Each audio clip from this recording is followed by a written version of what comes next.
ریاست مدھیہ پردیش کو جھیلوں اور تالابوں اور مساجد کا شہر کہا جاتا ہے،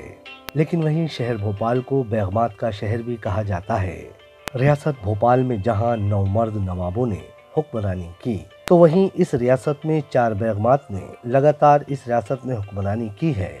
واضح رہے کہ ان بیگمات نے 107 سال تسلسل کے ساتھ حکومت کی ہے۔ وہیں جہاں آج کے وقت میں وومنز امپاورمنٹ کی بات کی جا رہی ہے،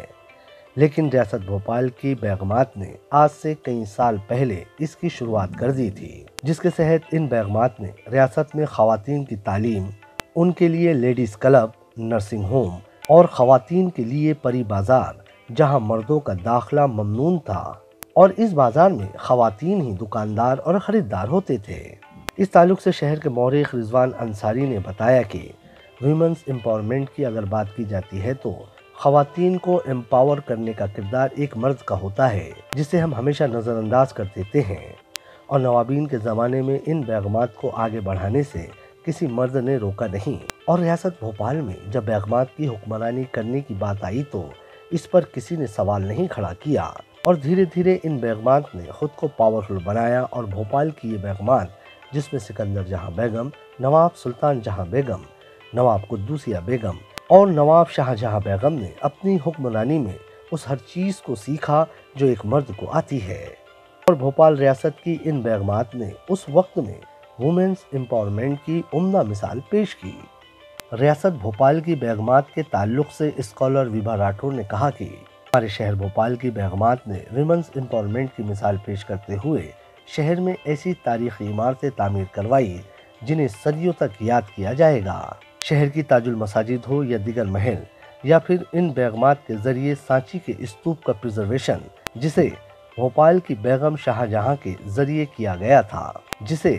آج کی نئی نسل کو معلوم ہونا چاہیے۔ وہیں برکت یوتھ فورم نے آج عالمی یوم خواتین کے موقع پر بھوپال ریاست کی بیگمات کو یاد کرتے ہوئے اس پروگرام کا انعقاد کیا، جس میں شہر کے مورخین اور اسکول کے طلبات نے ریاست بھوپال کی بیگمات کی خدمات پر روشنی ڈالی۔ اس موقع پر برکت یوتھ فورم کے ذمہ دار سید انس نے بتایا کہ ہمارے اس پروگرام کا مقصد ہے کہ لوگوں کو بھوپال کی بیگمات اور شہر کی تاریخ کے بارے میں معلومات ہو۔ انہوں نے کہا کہ بھوپال کو جھیلوں اور تالابوں کا شہر کہا جاتا ہے، دراصل یہ شہر بیگمات کا شہر ہے، کیونکہ بھوپال کو بنانے میں اور اس کے ڈیولپمنٹ میں بیگمات کا نمایاں کردار ہے۔ ریاست بھوپال میں 1927 تک بیگمات کی حکومت رہی اور انہوں نے ریاست بھوپال کو ایک اعلیٰ مقام دیا،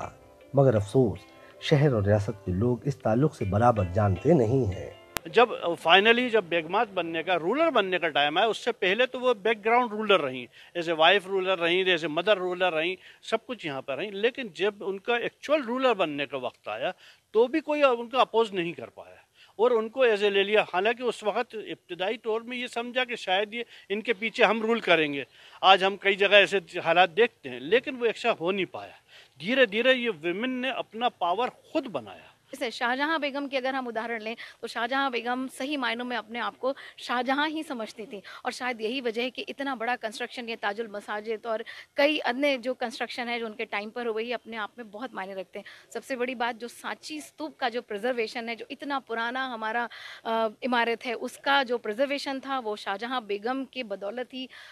پاسبل ہوا، اور یہ ساری چیزیں مجھے لگتا ہے کہ بہت اہم ہے، ان کا جو رول ہے بہت اہم ہے، جو ہمارے آج کی جنریشن کو پتہ ہونا چاہیے۔ مسئلہ یہ ہوتا ہے کہ بھوپال کو جھیلوں کا شہر کہا جاتا ہے، جبکہ اصل معنی میں بھوپال بیگمات کا شہر ہے، کیونکہ بھوپال کو بسانے میں، آباد کرنے میں، ڈیولپمنٹ میں بیگمات کا ہاتھ رہا۔ انہوں نے لوگوں کو موٹیویٹ کیا، اس شہر کو اس دور تک لے کے آئیں کہ آج 1927 تک بیگمات کی حکومت رہی، 1 صدی سے زیادہ بیگمات نے بھوپال میں حکومت کی۔ تو ایسا انوکھا کارنامہ پوری دنیا میں کہیں نہیں ہوا، یہ صرف بھوپال میں ہوا ہے۔ واضح رہے کہ جس طرح سے عالمی یوم خواتین ملک بھر میں منایا جاتا ہے